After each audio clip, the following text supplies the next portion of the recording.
27મી August બુધવારે શ્રી ગણેશ ચતુર્થી એટલે કે શ્રી ગણેશજીની સ્થાપનાથી 6 સપ્ટેમ્બર શનિવાર શ્રી અનંત ચતુર્દશી એટલે કે શ્રી ગણેશજીની પ્રતિમાનું વિસર્જન સુધી ઉજવણી થનાર હોય, જે અંગે સુરત શહેર ગણેશોત્સવ સમિતિ દ્વારા પત્રકાર પરિષદમાં માહિતી અપાઈ હતી. તો સાથે ગુજરાત સરકાર દ્વારા શ્રેષ્ઠ ગણેશ પંડાલ પ્રતિયોગિતાનું આયોજન કર્યું હોય, જેને લઈ સરકારનો આભાર માન્યો હતો. સમગ્ર સુરત શહેરમાં શ્રી ગણેશ ઉત્સવ હિન્દુ ધર્મ, સંસ્કૃતિની પરંપરા, ધાર્મિક ગરિમા અને દેશભક્તિના ભાવ સાથે એકતા અને કોમી એકલાસ ભર્યા વાતાવરણમાં શાંતિપૂર્ણ ઉજવાય તે માટે શ્રી ગણેશ ઉત્સવ સમિતિ સુરત શહેર છેલ્લા 37 વર્ષથી કાર્યરત અને કટિબદ્ધ છે. આ ઉત્સવ દરમિયાન સરકારી તંત્રો દ્વારા ઉપલબ્ધ પ્રબંધોની જાણકારી માટે અને તે સિવાયની અન્ય જરૂરી માહિતીઓ આપશ્રીના માધ્યમથી સત્ય અને સચોટ માહિતી શ્રી ગણેશ આયોજકો સુધી પહોંચાડવા માટે શ્રી ગણેશ ઉત્સવ સમિતિ સુરત શહેર દ્વારા પત્રકાર પરિષદનું આયોજન કરી માહિતી અપાઈ હતી. સાથે હાલમાં ગુજરાત સરકાર દ્વારા શ્રેષ્ઠ શ્રી ગણેશ પંડાલ પ્રતિયોગિતા 2025નું પણ આયોજન કર્યું હોય, જેને લઈ ગુજરાત સરકારનો પણ આભાર વ્યક્ત કરાયો હતો. તો પત્રકાર પરિષદમાં અંગે વધુ માહિતી અપાઈ હતી. જય શ્રી ગણેશ. આજે શ્રી ગણેશ ઉત્સવ વર્ષ 2025માં સમગ્ર સુરતનું જે ગણેશ ઉત્સવ છે તે શાંતિ રીતે સાથે સાથે સરકારી તંત્રની વ્યવસ્થાના ભાગરૂપે જે અમે લોકો સંકલન કર્યું છે માનનીય પોલીસ કમિશનર શ્રી અને સુરત મહાનગરપાલિકાના અધિકારીઓ સાથે, તેની માહિતી આપવા માટે આજે અમે પત્રકાર પરિષદ યોજી છે.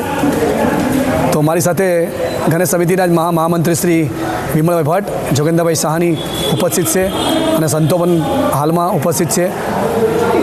આ પત્રકાર પરિષદ દ્વારા સુરતના સમગ્ર ગણેશ ભક્તોને એટલું જણાવવાનું છે કે સુરત મહાનગરપાલિકા દ્વારા 21 કૃત્રિમ તળાવ બનાવવામાં આવ્યા છે, જે અમારી ગણેશ ઉત્સવ સમિતિની વેબસાઇટ પર તમને બતાવવામાં આવેલા છે. તે સિવાય જ્યાં તમે ઓનલાઈન પરમિટ ભરો ત્યારે પણ તમને દર્શાવવામાં આવે છે.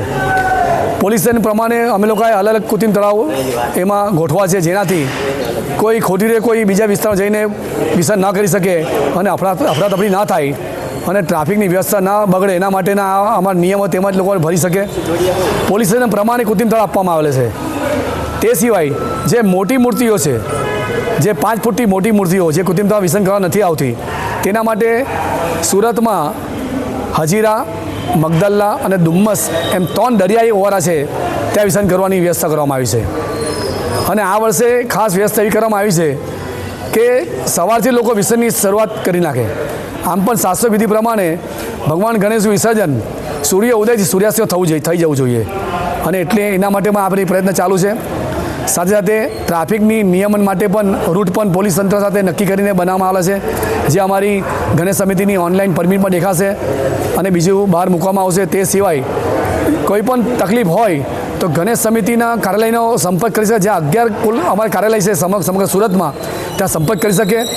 સાથે ટોપ 30 જે ઇનામ વિતરણનો અમારો કાર્યક્રમ છે, તેમાં પણ દરેક સ્પર્ધકો એમાં ભાગ લેવા માટે એક ફરજિયાત અમારો જે કન્સેપ્ટ છે કે માટીની મૂર્તિ, અને તે પણ સરકારી શાળાનું પાલન કરતા તેવાને અમે ખખતે એમાં લઈએ છીએ.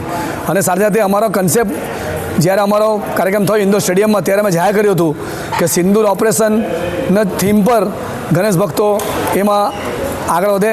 અને અમારું અભિયાન જે માનનીય નરેન્દ્રભાઈ મોદીજી આપના પ્રધાનમંત્રીશ્રીએ શરૂઆત કરેલી 2017માં, એમને મન કી બાતમાં અમારા ગણેશ સમિતિને માન આપીને મન કી બાતમાં લીધું હતું. તે અનુસંધાને ગુજરાત સરકારે પણ આ વર્ષે એક પ્રતિયોગિતા શરૂ કરી છે, જેના આધારે અમે એમનો આભાર પણ માને છે ગુજરાત સરકારનો કે તેઓએ અમારા કન્સેપ્ટને રાજ્ય કક્ષા લઈને સમગ્ર ગણેશ ભક્તોને જે માન આપવા જઈ રહ્યા તેના બદલે અમને ખૂબ આભાર માને છે. જય શ્રી ગણેશ. કંઈ પણ તકલીફ હોય તો ગણેશ સમિતિ સંપર્ક કરજો. આભાર.